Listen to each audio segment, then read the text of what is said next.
Fireworks are, of course, a big part of the fun on the 4th of July, but they do come with risks. Regents Blue Cross Blue Shield wants to help you be healthier and happier. Brad Wiggins, a registered nurse and the nurse manager on the University of Utah Health Burn Center team, is with us this morning. Thanks for joining us this morning, Brad. So first of all, tell us about what kinds of injuries there are that you see generally with fireworks. Yeah, I think the most common type of injury that we see with fireworks is related to the hands.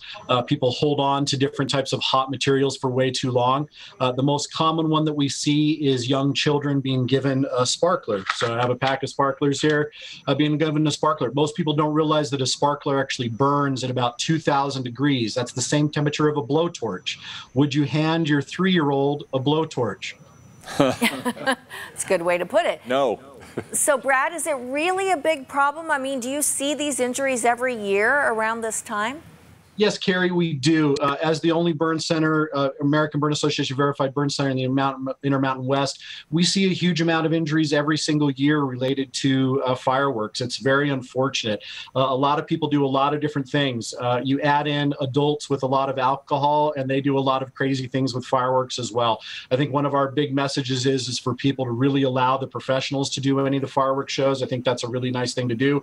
With the COVID this year, obviously, that's going to mean that a lot of people might be buying local fireworks and doing it themselves. I think some of the big tips that you can work on with that is to really talk about safety with the people around you, ensure that you are well prepared for safety. Do you have a fire extinguisher in your front yard with you? Is your hose on? Do you have a bucket of water?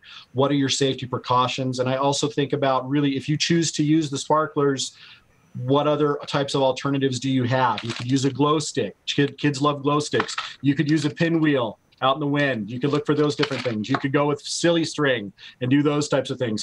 Anything to avoid handing these devices to a small child. Don't give them the blowtorch either, huh?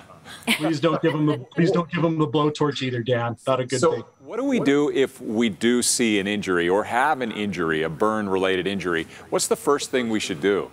Yeah, the first thing you should do is cool it. A lot of people like to kind of go and ice it and ice it and ice it. That's actually really bad for it because it decreases the circulation.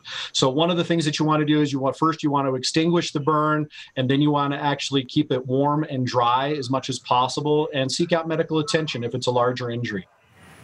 Okay, and then I guess if you do need medical attention, then you are really in for, I mean, that's terrible, right? It's probably a severe injury.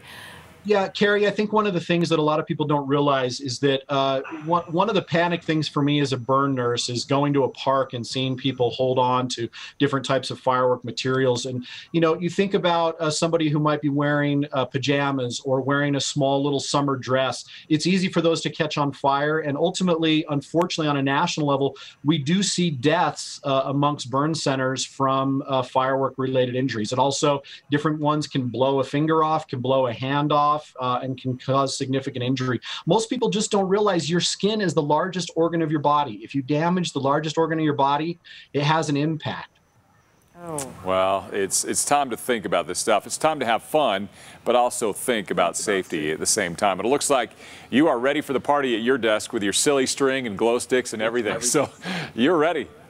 We are ready to have a big party here. I think one of those, you know, I think there's a lot of different options that you can do. I think, you know, if you're going to choose to have them, observe your local state and legal kind of requirements. There's a lot of our foothills that we unfortunately see light up this time of year that create a lot of damage to homes and property as well as to the mountains. So please observe those rules. Light one firework at a time. Don't stack them up on top of different things. Talk to children. Don't allow your young children to be the ones who are lighting the materials. Store the fireworks out of reach of children's hands. And again, the bucket of water close by in case there's an emergency, a fire extinguisher or a hose should always be kept close to keep everyone just a little bit more safe this time of year. Brad, such good information. Thank you for speaking with us. Let's hope the burn center is empty this weekend. Thank you. I sure hope so. Thank you so much for your time. Thanks, Brad. Fox 13 and Regents Blue Cross Blue Shield of Utah would like to help answer your health questions. So send your ideas or questions to us at healthiertogether@fox13now.com.